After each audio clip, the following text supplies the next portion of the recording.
Sud Radio, les clés d'une vie, Jacques Pessis. Sud Radio, les clés d'une vie, celle de mon invité.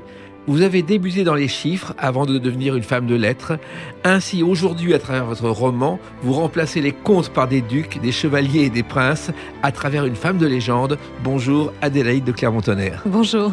Alors, il y a ce livre « Je voulais vivre » chez Grasset, qui est un monument dédié à Milady, qu'on croit connaître à travers les Trois Mousquetaires et qu'on évoquera tout à l'heure. Mais le principe des clés d'une vie, ça n'a pas changé depuis 10 saisons, c'est d'évoquer votre parcours à travers des dates clés.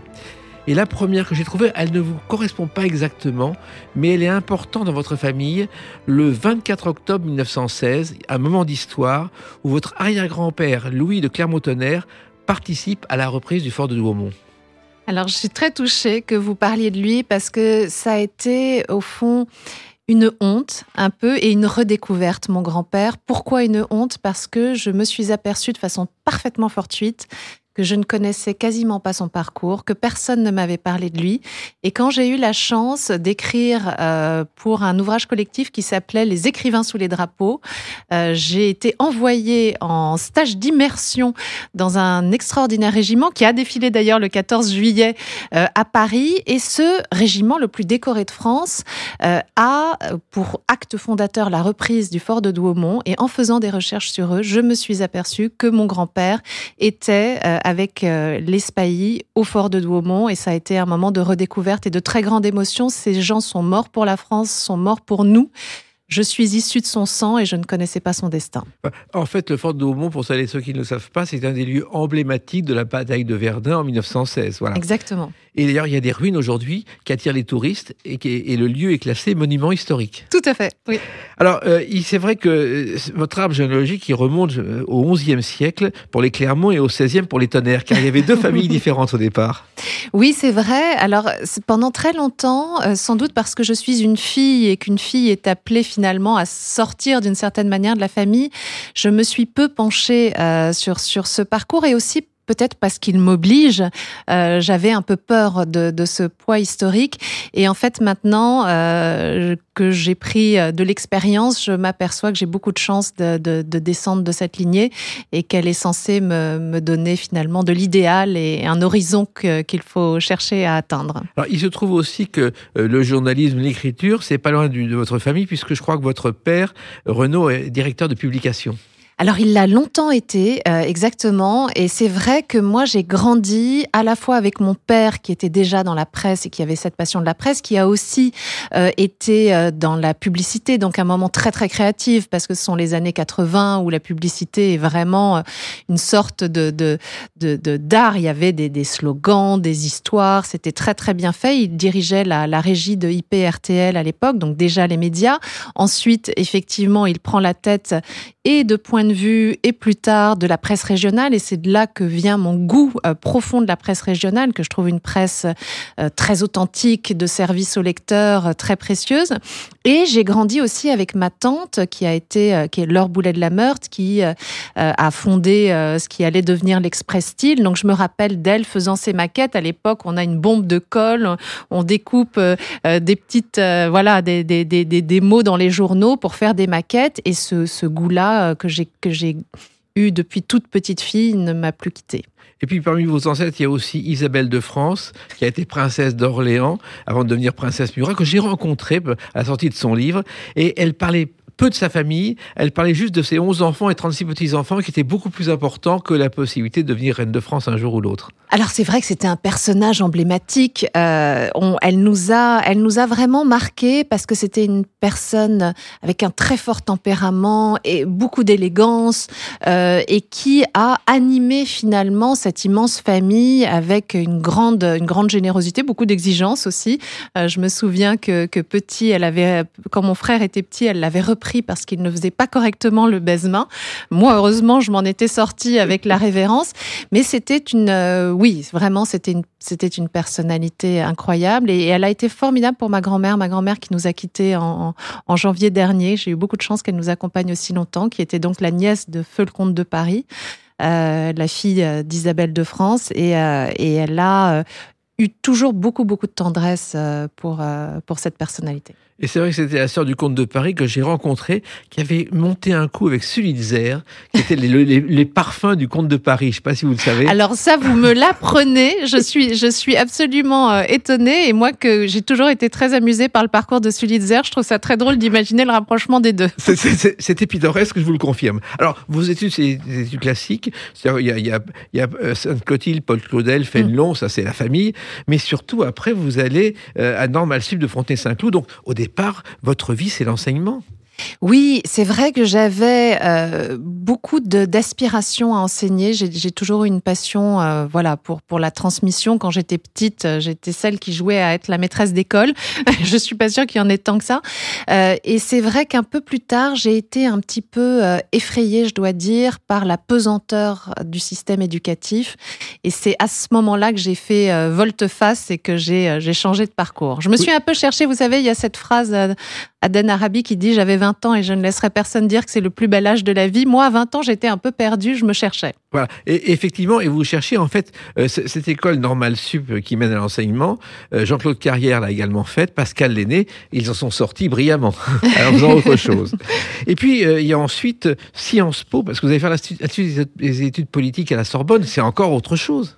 Oui, alors ça, Sciences Po, effectivement, j'étais justement dans ce moment où je cherchais un peu un nouveau parcours, je me disais que ça allait me donner des éléments plus tangibles, plus pragmatiques. Et donc, j'ai passé le concours, j'ai commencé l'enseignement. Et là encore, la vie m'a offert une opportunité puisque c'est à ce moment-là que PricewaterhouseCoopers, qui était à l'époque la branche anglaise, me propose de venir travailler chez eux, ce qui était extraordinaire. Et les Anglais ont un rapport très différent de nous, à savoir qu'ils trouvent formidable quelqu'un qui a fait du latin à Oxford ou qui n'a absolument pas de formation financière. Et donc, ils m'ont formé et m'ont appris ce métier que j'ai exercé un certain temps. Vous avez découvert la City, entre autres, avec ses 20 000 bureaux sur 3 km². C'est quand même impressionnant. Oui, alors ça, j'y suis restée très peu, j'y suis simplement passée, mais c'est vrai que j'ai rencontré dans ce monde de la finance que je connaissais peu, des gens extraordinairement cultivés, très brillants, qui en général étant un peu complexés de faire de l'argent, ça reste dans nos sociétés quelque chose de pas toujours très honorable, ont des passions, une culture, un goût pour l'art, la littérature, etc., qui est assez extraordinaire. Mais c'est vrai que moi, je n'avais pas ce goût de l'argent suffisamment chevillé au corps pour que ça me tienne des années. Donc ça m'a permis d'apprendre plein de choses, mais je n'y suis pas restée. Et entre les deux, Adélaïde de Clermont-Tonnerre, vous avez fait un voyage qu'on peut évoquer à travers une chanson de Bourvil. Papou, de papou, gentil comme tout. Une chanson de Bourvil qui date des années 50, au temps où il triomphait dans les opérettes avec Georges Guettari. Et vous avez passé 5 mois chez les Papous. J'ai eu une chance inouïe de connaître cette peuplade papou qui est en Irian Jaya, donc la partie sous domination indonésienne de la Papouasie-Nouvelle-Guinée. Les Papous, c'était grâce à un grand anthropologue qui s'appelle Stéphane Breton, qui a fait des très très beaux films que je vous recommande, qui sont au Quai Branly, je crois. Voilà, exactement, qui a écrit des livres et il m'avait emmené dans ses bagages, effectivement, et j'ai pu rencontrer ce peuple Wodani dont la langue n'avait pas été décrite. C'est Stéphane Breton qui l'a décrite et moi, je devais aider à avoir une relation avec les femmes, en fait, puisque c'était plus difficile pour un homme d'entrer en relation avec elles. Et j'ai rencontré des gens extraordinaires qui vivaient encore avec des étuis péniens, des jupes en feuilles de pandanus, fondées sur une culture de l'élevage du cochon, de la cueillette. Alors, c'était très gracieux parce qu'elles m'apprenaient à faire leur filet. Elles avaient tout le temps un filet sur le dos, ces femmes. Et on voyait du filet dépasser un petit pied d'enfant et de l'autre côté, un petit pied de jeune cochon. Et tout ce monde-là vivait en grande harmonie. Et ça a été inouï de connaître ça parce qu'après, ils ont été malheureusement très maltraités par les autorités indonésiennes. La région a été complètement fermée. Mais j'ai dans mon cœur des très très beaux souvenirs de ce que j'ai pu voir là-bas, tout en haut dans les montagnes brumeuses d'Irian Jaya. Oui, et en même temps, vous étiez pour eux une extraterrestre, une femme blonde, ils n'en avaient jamais vu. Ils étaient horrifiés par moi, ils trouvaient que j'étais l'être le plus laid au monde. Ce qui était très intéressant, c'est qu'ils pensaient que j'étais en fait un esprit, parce que ce que je ne savais pas, c'est que sous la peau sous la peau noire, quand la personne meurt, l'épiderme est noir, mais le derme est blanc. Donc le fait que je sois si pâle, avec des cheveux de vieille, en fait, puisque le blond, il ne connaissait pas, j'étais un esprit. Et ce qui était très drôle, c'est qu'à un moment, je me suis blessée. Il y a eu 2 moments comme ça de découverte. Je me blesse au pied parce qu'on marchait des kilomètres dans des terrains très accidentés. Et j'enlève mes chaussures qui étaient mes pieds étaient très abîmés. Et là, les femmes se précipitent sur moi en disant « Abou, Abou », ce qui voulait dire blessure. Si mon corps était blessé, c'est que je n'étais pas un esprit. Et ça m'est arrivé une 2e fois où m'étirant, mon nombril s'est révélé. Et là, pareil, tout le monde s'est retrouvé autour de mon nombril. C'était assez impressionnant parce que si j'avais un nombril, j'avais une mère et donc j'étais un être vivant et non pas un fantôme. Voilà, et je confirme que vous êtes un être vivant aujourd'hui devant nous. J'essaye. Alors, Stéphane Breton, d'ailleurs, avec qui vous êtes parti, a fait la même école que vous au départ, l'école normale supérieure de Saint-Cloud. Je ne sais pas si vous le savez. Oui, voilà. oui, absolument. Mais oui. comment vous êtes retrouvés là-bas? Parce qu'en général, dans vos familles, à 20 ans, on va dans les rallyes, on ne va pas chez les papous. Alors c'est vrai, mais j'ai la chance d'avoir des parents très ouverts d'esprit, qui trouvaient, ma mère a grandi au Maroc, mon père est très féru de découvertes et d'ailleurs, et donc ils ont trouvé que c'était une telle opportunité qu'ils m'ont permis de le faire, et c'est vrai que rétrospectivement, je me dis, j'ai eu 20 ans là-bas, j'étais pas bien vieille, mais ils ont trouvé ça formidable. Et ensuite, vous avez continué, et il y a une autre date importante dans votre vie, c'est le 11 février 2011. À tout de suite sur Sud Radio avec Adélaïde de Clermont-Tonnerre. Sud Radio, les clés d'une vie, Jacques Pessis. Sud Radio, les clés d'une vie, mon invité Adélaïde de Clermont-Tonnerre. Nous parlerons tout à l'heure de Je voulais vivre, ce roman chez Grasset où vous évoquez la vraie Milady. Mais on revient à votre parcours de vie, justement. Et le 11 février 2011, c'est votre première télé dans cette émission. Semaine critique de France-Olivier Gisberg. Alors, l'émission a commencé en septembre, mais vous arrivez quelques mois plus tard en février, et elle est diffusée le vendredi à 23h. On parle aussi bien de Dominique Strauss-Kahn, candidat à la présidence de la République, que de Patrick Sébastien, que vous rencontrez. Alors, ça me touche beaucoup que vous me parliez de ces souvenirs, parce que quand vous avez dit cette date, je me suis dit, mais je ne sais pas du tout ce que je faisais ce 11 février. Et effectivement, ce sont des très, très bons souvenirs. Je me souviens de la manière dont j'ai été recrutée dans cette émission. C'était assez incroyable. J'étais juste venue une fois pour parler de livres et j'avais cité cette phrase de Romain Gary sur le patriotisme, où il fait la différence entre le patriotisme et le nationalisme. Et il dit, le patriotisme, c'est l'amour de son pays, le nationalisme, c'est la haine des autres. Et à cette époque, France m'a repérée, ainsi que Rachel Kahn, cette grande productrice d'émissions. Et ils m'ont invitée à ce qui a été une merveilleuse aventure, parce que c'était effectivement éclectique, ouvert, sous la houlette de Franz-Olivier Gisbert, qui est non seulement un puits de culture, mais quelqu'un de très iconoclaste, de très libre. Et j'ai vécu des très, très bons moments grâce à eux. Et surtout, ces débats sont très polis, courtois. Les femmes ne sont pas menacées par les hommes et réciproquement. C'était une autre télévision, Adélaïde de Clermont-Tonnerre. Oui, c'était une télévision avec du fond, avec du travail, qui n'était pas pour la petite phrase, qui n'était pas pour les paillettes, et en même temps avec de la liberté. Et c'est vrai que de temps en temps, alors bon, il y a des émissions formidables encore aujourd'hui, mais on est plus peut-être dans ce que les jeunes appellent le clash, et ce qui n'est pas forcément, moi, mon goût. C'est pour ça que j'ai pas trop continué comme chroniqueuse. J'ai eu l'occasion d'en faire pas mal de plateaux et de télévision, mais j'avais pas envie de faire une vraie carrière à la télévision pour ça. Oui, et c'est vrai que Pollack était le premier à le faire, non pas avec droit de réponse, parce qu'on a oublié Postscriptum, qui est une émission qu'il avait lancée quelques années auparavant, et il a été viré parce qu'il avait fait une émission sur l'inceste, ce qui à l'époque ne se faisait pas. Oui, et pourtant, Dieu sait qu'il était visionnaire, parce que c'est devenu un thème important par la suite. Alors, c'est le point de départ d'une carrière de chroniqueuse, puisque l'émission s'interrompt, mais il va y en avoir d'autres, avec avant-première sur France 2, Ça balance à Paris, et même chez Hanouna sur Europe 1. Oui, j'ai été brièvement chez Hanouna sur Europe 1, qui était une expérience très intéressante. Mais c'est vrai que je pense que j'étais peut-être un peu trop réservée et polie, et du coup, ils m'ont aimablement raccompagnée à la porte. Mais je garde de très bons souvenirs néanmoins de ce moment-là. Oui, et quand on voit vos émissions, Adélaïde de Clermont-Tonnerre, ce qui est clair, c'est que vous avez d'abord le réflexe et la culture. Et c'est vrai que c'est la base du débat. Mais en tout cas, surtout, je pense que c'est important l'écoute aussi. Et c'est vrai que de temps en temps, on a... c'est pour ça que je suis tellement touchée de la manière dont cette émission a été préparée, parce que je n'ai jamais été interviewée comme vous le faites aujourd'hui. J'en suis très, très honorée. Et je trouve que souvent, l'écoute se perd et que... le journaliste oublie qu'il n'est pas là pour se mettre en avant lui, mais pour mettre en valeur la personne qui l'interroge. Et les livres, justement, sont importants pour vous. Je crois que dès l'enfance, vous avez commencé à lire tout ce qui vous tombait sous la main. Alors j'ai eu cette chance, et en même temps, sans doute que c'était un peu fou, d'avoir accès à une bibliothèque énorme, complètement désordonnée, où j'ai lu tout et n'importe quoi. Et en fait, cette chance, c'est de m'avoir donné un immense plaisir de lecture. Alors, j'ai sans doute lu des choses trop jeunes que je n'aurais pas dû lire, des choses ensuite où j'étais plus âgée qui étaient sans doute peut-être trop populaire ou je ne sais pas, mais cet éclectisme m'a donné ce qu'il faut absolument donner à nos enfants, à savoir le goût et le plaisir de lire, le goût de s'évader par la lecture, et je prenais tout ce qui me tombait sous la main. Oui, c'était aussi bien un classique qu'une BD. Un classique qu'une BD, un livre d'histoire qu'un livre pas très correct. Donc voilà, j'ai eu de tout dans cette bibliothèque et j'ai beaucoup appris. Alors, ça a commencé ensuite avec le journalisme, votre vraie vie, et vous êtes entré à Madame Figaro, qui a été le point de départ.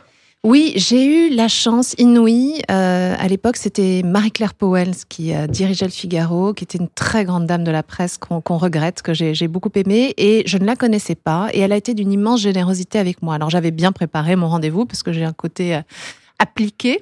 Donc, je suis venue avec des propositions de sujets, des choses que j'avais fait quand je vivais au Mexique aussi. J'avais, avec une amie, fait pas mal de sujets quand je vivais au Mexique et que j'étais encore dans la finance. Et très généreusement, elle m'a dit, mais ça me plaît, vous allez faire le premier de votre liste et si c'est bien, on fera toute la liste. Et c'est comme ça que j'ai commencé grâce à elle. Et vous aviez envie de faire du journalisme ? J'avais envie depuis longtemps de faire du journalisme, mais j'étais quelqu'un, c'est assez classique malheureusement, doutant beaucoup de soi, de sa légitimité. Pour moi, le journalisme, c'était quelque chose d'inatteignable, tout comme la littérature était quelque chose d'inatteignable. Et ça m'a pris quelques années et quelques coups de pouce, comme celui que m'a donné Marie-Claire Powell pour prendre mon élan. En fait, son journal avait été créé par son père, Louis Powell, après le Figaro Magazine, dans un immeuble rue du Louvre qui a abrité les premiers journaux de la Libération avec Emmanuel Dacier de Vigerie et ensuite Hit Magazine avant de passer au Figaro. C'est assez particulier. Oui, oui. Alors, en fait, vous n'avez même pas fait d'école de journalisme, qui est aujourd'hui... Ce serait impossible aujourd'hui de travailler comme ça. Voilà, aujourd'hui, ce serait totalement impossible et je le regrette parce que oui, bien sûr, les écoles de journalisme, c'est formidable, ça donne un cadre, etc.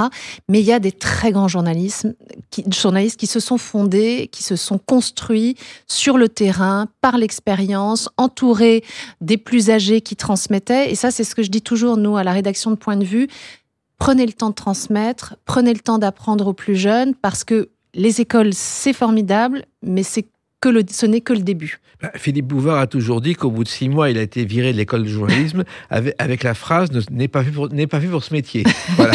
Il a prouvé quand même qu'il était assez fait pour ce métier, vous avez raison. Et alors, Adélaïde de Clermont-Tonnerre, votre premier scoop, je crois, c'est une interview de Delphine Arnaud.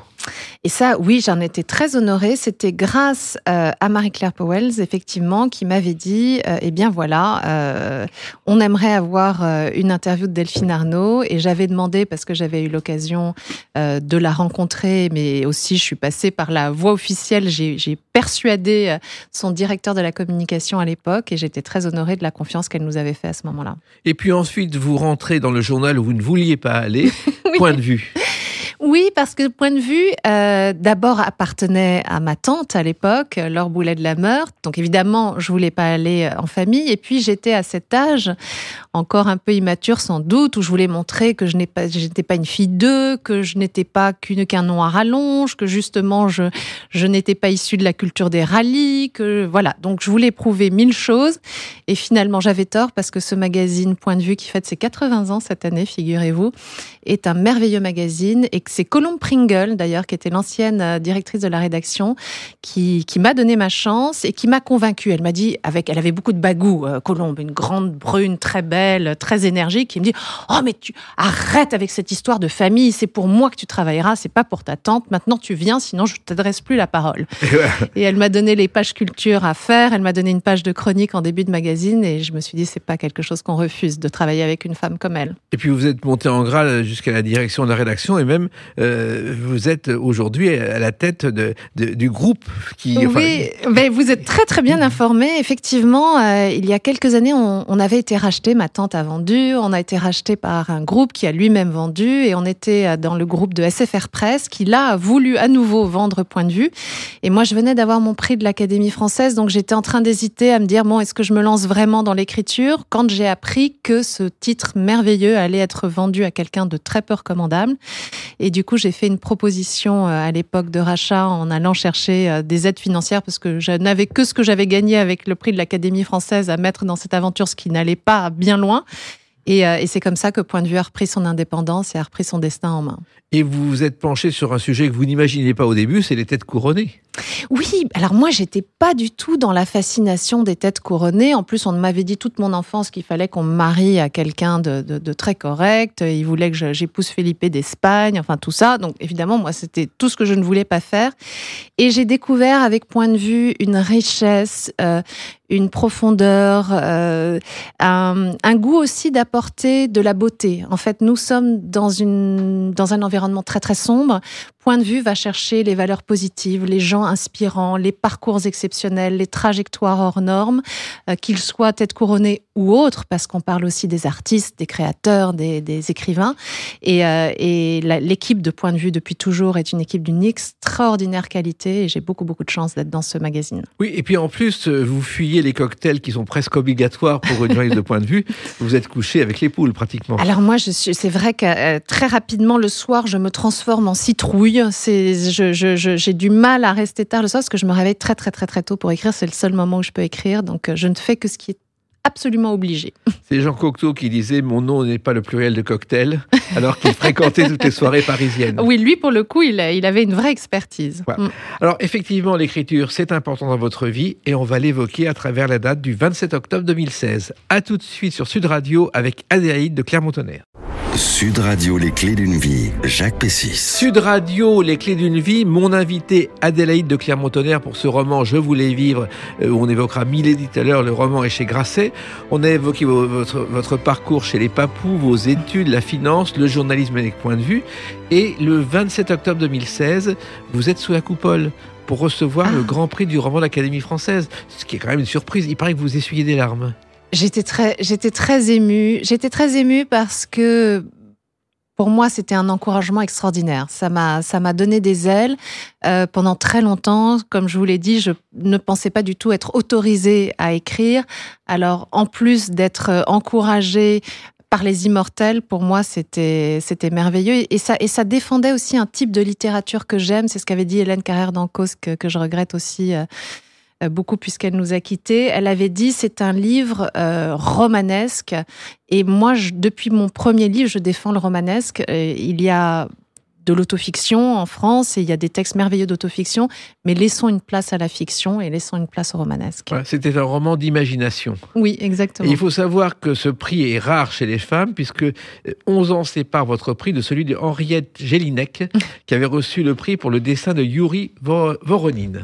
Oui, on n'était pas très nombreuses et c'est d'ailleurs pour ça qu'on a créé avec certaines amies le prix de la Closerie des Lilas, qui est un prix exclusivement féminin pour dire que voilà, il y a des très beaux textes de littérature féminine. Alors ce roman a eu du succès. Au départ, c'est un flash qui vous a donné l'idée, un flash évoquant les bombardements de Dresde. Oui, en fait, souvent, les quelques livres que j'ai écrits se fondent comme ça sur une scène première, et cette scène du dernier des nôtres m'est venue très violemment. C'est la scène de la naissance de mon héros dans les bombardements de Dresde. Sa mère est blessée à mort, mais elle convainc le médecin qui est en train de malheureusement trier les gens dans un choix cornélien. Elle lui dit « Je suis perdu, mais mon enfant ne l'est pas ». Et il arrive à faire une césarienne d'urgence et à permettre à cet enfant de naître. Il faut savoir qu'en une nuit et 2 jours, il y a 1300 bombardiers anglais américains qui ont lancé des bombes sur Dresde. Mais encore faut-il avoir l'idée, le réflexe et le savoir de Clermont-Tonnerre. Alors moi je crois qu'il faut faire beaucoup de recherches. J'avais beaucoup comme il y a beaucoup de gens qui ont souffert de ces moments-là, qu'il existe des enfants, des descendants, des personnes qui sont morts là-bas, que la Shoah évidemment est quelque chose d'encore très très à vif dans nos sociétés. Je ne voulais pas que les gens puissent se sentir trahis. Donc j'ai beaucoup fait de recherches. J'ai fait relire tout le texte d'ailleurs par un historien et j'étais très heureuse que l'historien ne voit pas d'erreur. La seule chose qu'il a repérée, mais avec brio, c'est que dans un moment, je parle aux États-Unis, à New York, d'une course-poursuite dans Manhattan et il a repéré que la 5e avenue avait changé de sens quelques mois avant cette scène et donc il m'a refait l'itinéraire à New York. Oui, c'est quand même pas une grosse erreur. Alors, il se trouve aussi que vous aviez tellement vécu cette scène que vous avez essuyé des larmes en la terminant. Oui, et c'est quelque chose que je trouve merveilleux, moi, dans la littérature et dans la lecture, c'est que, en général, les endroits où l'auteur est ému, où l'auteur s'amuse, où l'auteur est en colère, eh bien, ces émotions sont transmissibles aux parfaits inconnus, finalement, que sont la plupart des lecteurs. Et j'ai été très touchée, car dans les séances de dédicaces, plusieurs personnes sont venues me voir en étant très touchée par cette scène. Et ça, pour moi, c'est la magie de la lecture. Quand je suis émue par un livre, je sais que l'auteur l'a probablement été en l'écrivant. Et l'une des raisons aussi de votre succès, c'est que vous avez été une des premières à évoquer dans un roman ces années 70 qui étaient des années de joie. Oui, j'ai une sorte de fascination des années 70, sans doute parce que c'est la jeunesse de mes parents aussi et que comme le temps passe, j'aimerais les garder éternellement jeunes et près de moi. C'est un moment de parenthèse, c'est un moment qui n'est absolument pas matérialiste, c'est un moment d'enthousiasme, de créativité incroyablement développée dans la musique, dans la littérature, dans l'art. C'est une parenthèse enchantée. Enchantée, pourquoi ? Parce que c'est une jeunesse qui a connu le pire, puisque juste avant elle, c'est la guerre, la Deuxième Guerre mondiale, c'est l'horreur humaine dans tout ce qu'elle peut avoir de terrifiant. Ils étaient forcés de croire en l'avenir et ils étaient forcés de croire en la vie. Nous sommes peut-être un peu plus le regard dans le rétroviseur parce qu'on est plus confortable. Oui, d'ailleurs, les années 70 sont de nouveau à la mode aujourd'hui. Oui. C'était des années de liberté et cette notion de liberté, Adélaïde de Clermont-Tonnerre, vous la devez à vos deux grands-mères. Oui, j'ai eu la chance d'avoir des grands-mères très fortes, effectivement très libres. Une qui nous a quittés en janvier dernier, mais qui était l'esprit le plus insolent et amusant qui soit. Et mon autre grand-mère, Rosanne, qui a été résistante très très tôt.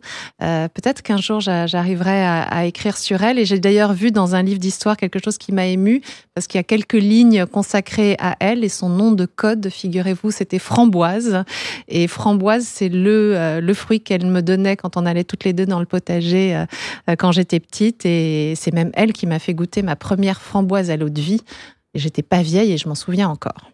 Alors, il se trouve que ce livre a changé votre vie, car il a été salué, et c'est rare, unanimement par la critique, ce que vous attendiez pas, en disant qu'il y avait à la fois une portée historique et une portée littéraire. Je suis toujours très... ça a été un encouragement merveilleux pour moi, et je suis toujours très touchée quand un livre peut finalement à la fois nous embarquer et nous apprendre quelque chose. Et j'essaye... tout en mettant l'histoire au service de la narration et de l'intrigue, de finalement aller découvrir d'autres lieux en écrivant, d'aller aussi vivre d'autres vies que la mienne. C'est le très joli mot d'Emmanuel Carrère. Je trouve que c'est très juste quand on parle d'écriture et de littérature. Et vous avez même été sélectionné pour le Renaudot et le Féminin, ce que vous n'imaginiez pas du tout. Non, jamais. Non, ça, encore aujourd'hui, je n'en reviens pas. Alors, l'écriture, ça a commencé, ça a été un déclic avec le premier roman Fourrure. Vous n'imaginiez pas non plus au départ écrire un livre, ou plusieurs. Non, justement parce qu'il y avait cette idée d'interdit, en fait, que les grands écrivains sont des génies inatteignables. Et en fait, ce qui m'a un peu sauvée, c'est quand j'ai commencé à faire de la critique littéraire, où j'ai lu la création contemporaine et j'ai vu qu'il y avait des textes magnifiques et puis qu'il y avait des textes honnêtes. Et je me suis dit, peut-être que moi aussi, je peux essayer de faire un texte honnête. Et je me suis lancée. Et des amis vous ont encouragé à tenter d'écrire un livre. Oui, il y a eu des signes d'amitié. Je me rappelle d'une écrivaine que j'aime beaucoup qui s'appelle Chantal Chawaf, qui m'avait dit un jour en lisant un de mes éditoriaux, mais toi tu devrais écrire. Je me rappelle de Jean-Paul Enthoven qui m'avait envoyé un petit signe amical comme ça. Et petit à petit, à les entendre, eh bien j'ai pris un peu d'élan. Alors, il se trouve en plus que vous avez écrit un premier livre, donc Fourrure. Ce livre se déroulait dans l'univers de Madame Claude. Oui. Et il a eu le prix Françoise Sagan. Et moi, j'ai rencontré Madame Claude pour des raisons professionnelles. Ah, j'espère que vous allez me raconter. Elle est venue chez Philippe Bouvard dans l'émission Samedi soir que je préparais à l'époque. Elle était derrière un rideau, mais moi, je l'ai vue physiquement. Et physiquement, elle ressemblait à Françoise Sagan. Ah, c'est drôle. Ah oui, moi, je me rendais pas compte. Elle avait, oui, un petit côté assez fin comme ça. Et ce qui est drôle, c'est qu'elle menait ça quand même de main de maître. Ça, je me suis beaucoup renseignée. J'ai eu l'occasion de croiser pas mal de témoins qui avaient connu cette époque-là. Et c'était un personnage assez fascinant. Alors, ce premier roman Fourrure, première surprise, c'est que vous êtes sélectionné pour le prix Goncourt du premier roman. Oui. Pour un début, c'est pas mal. Ah ben j'étais très honorée. C'est vrai que là aussi, ça vous aide à prendre confiance en fait, petit à petit.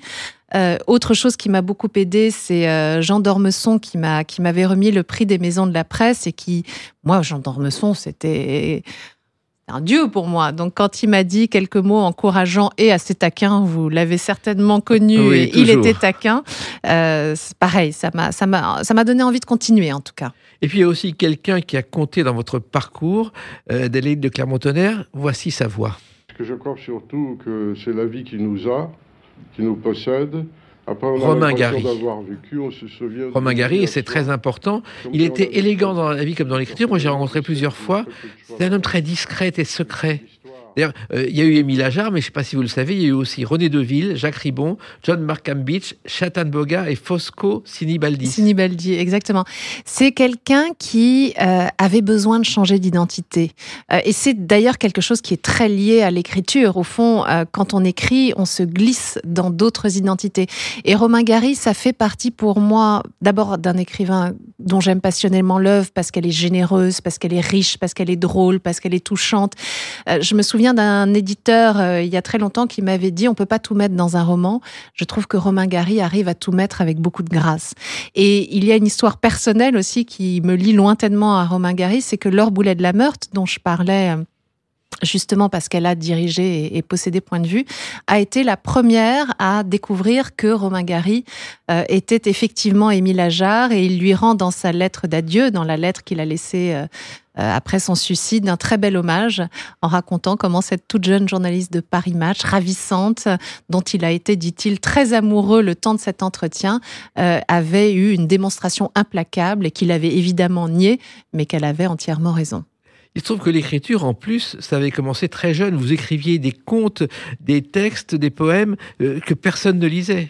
Oui, j'en avais partout, et pour moi, c'est vrai que c'était j'ai la chance que l'écriture soit une immense joie. C'est un espace de liberté. Je sais que pour beaucoup de gens, alors évidemment c'est du travail, il faut s'y reprendre et recommencer, c'est de la discipline.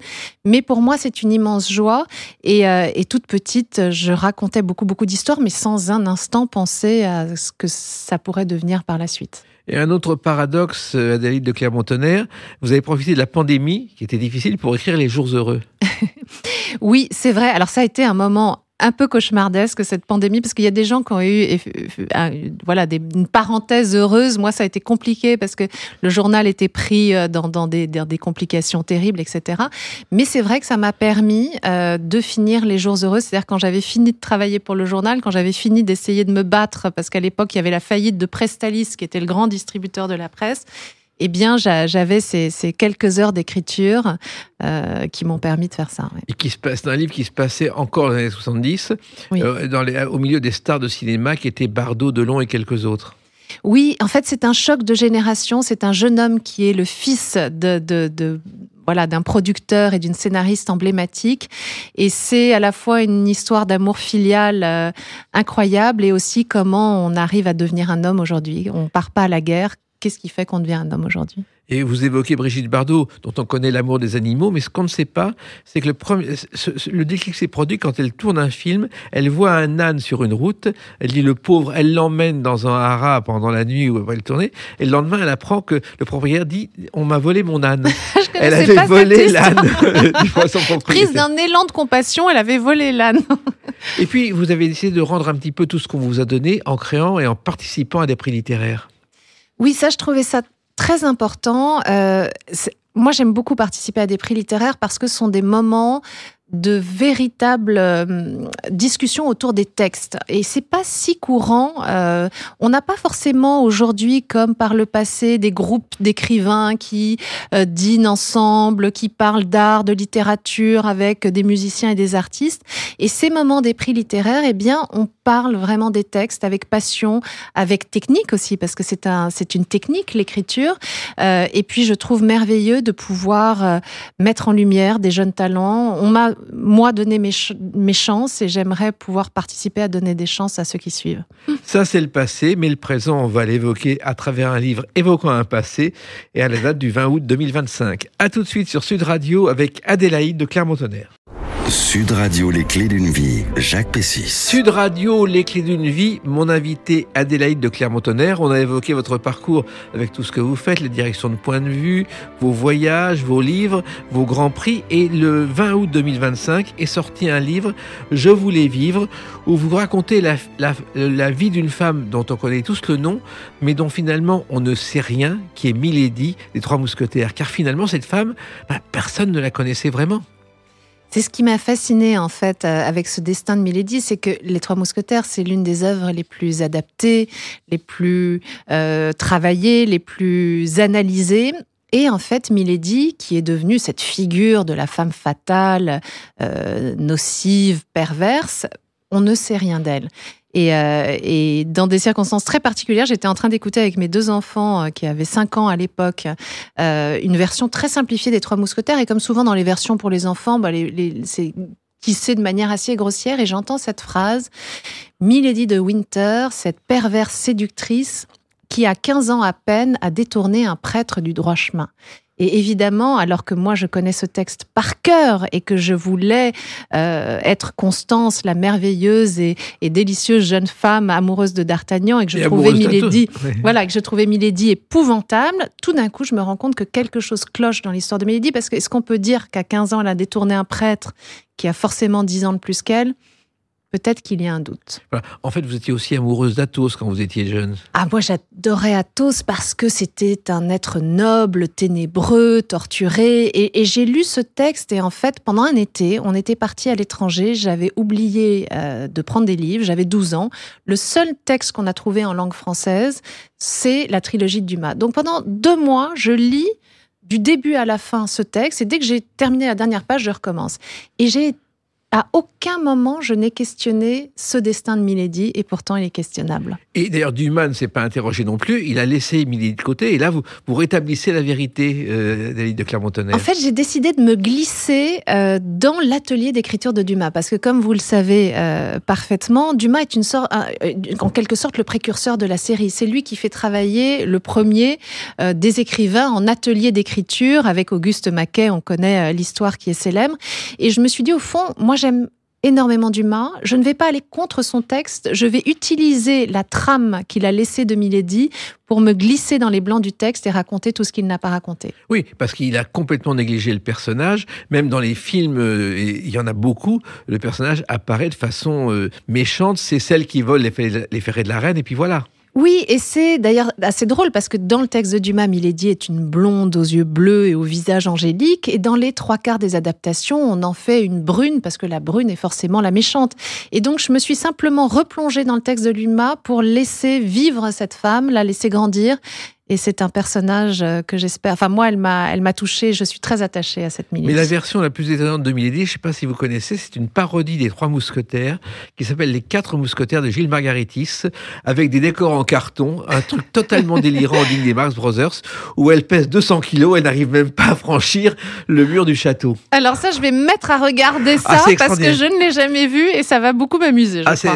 C'est Pierre Tchernia qui fait le résumé. Il s'arrête toutes les 2 minutes pour faire le résumé de l'histoire. C'est un chef-d'œuvre du burlesque. Je vais regarder. Alors, il se trouve en fait qu'il a fallu en même temps faire des recherches, car peu de documents existent sur Milady, Adélaïde de Clermont-Tonnerre. Alors, j'ai fait beaucoup de recherches. C'est vrai que ce livre historique, au fond, je me suis rendu compte à quel point j'avais besoin d'apprendre, parce qu'à chaque paragraphe, je me suis posé 1000 questions. Et après, j'ai voulu aussi être dans l'école de Dumas, c'est-à-dire utiliser l'histoire et savoir m'en affranchir, non pas en la trahissant, mais en créant vraiment un personnage de femme libre, passionnée, blessée, qui veut se venger et qui est capable d'avoir quelque chose d'extraordinairement contemporain. En fait, c'est ça qui m'a frappée, c'est que Milady, je pense qu'elle continue à fasciner aujourd'hui, qu'elle a traversé les siècles et la littérature, parce qu'elle parle aussi des hommes et des femmes d'aujourd'hui. Oui, il y avait un côté féministe avant la lettre à sa façon.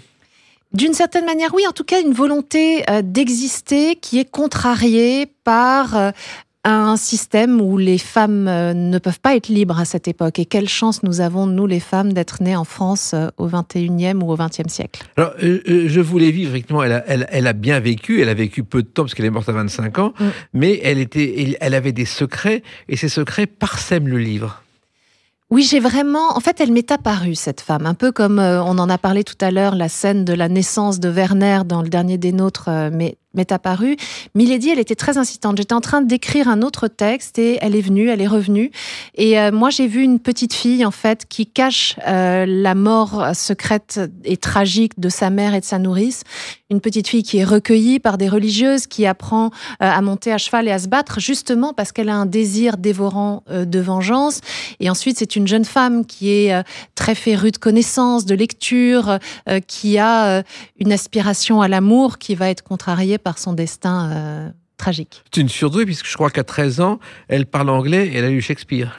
Oui, alors là, effectivement, parce que dans le texte de Dumas, elle parle parfaitement anglais, donc j'ai voulu expliquer comment elle en arrivait là, et elle a ce nom et ce père, ça c'est dans le texte de Dumas, qui est d'origine anglaise, et ensuite elle aura un mari anglais, et j'explique comment elle apprend avec une sœur qui a été une proche de Mary Stuart, comment elle apprend l'anglais dans ses années de couvent. Voilà, parce que quand on va sur Internet, on voit Milady, personnage de fiction. En fait, c'est une femme qui a existé, dont vous inspirez. Alors, Dumas a emprunté Milady à effectivement un personnage historique qui est mentionné dans les mémoires de La Rochefoucauld, une certaine Lady Clarick, qui n'était pas effectivement un personnage très recommandable, mais une séductrice dont le charme est resté légendaire.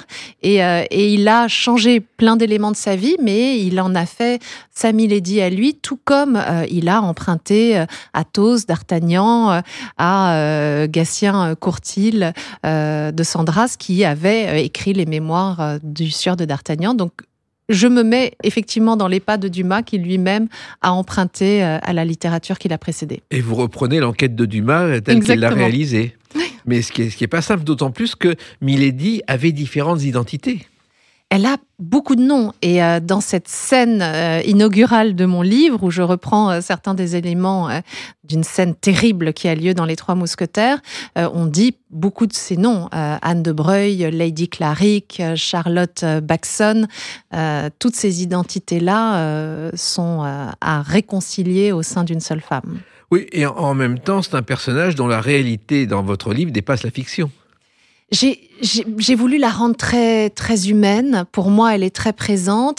Et surtout, c'est parti d'une indignation, en fait, ce livre. C'est-à-dire que je me suis dit, c'est pas parce que c'est un personnage de fiction qu'elle n'a pas le droit de réclamer justice, parce qu'elle est jugée, traitée de manière très contestable. Et d'ailleurs, un avocat célèbre a dit, je l'ai trouvé très récemment dans une interview, qu'il avait décidé de devenir avocat en lisant Milady, tellement il a été choqué par ce simulacre de procès qu'on lui impose. Oui, un simulacre de procès que Dumas a monté de toutes pièces pour Les Trois Mousquetaires. Absolument. Voilà. Mais effectivement, c'est là où on se rend compte de l'imagination de Dumas et de ses équipes.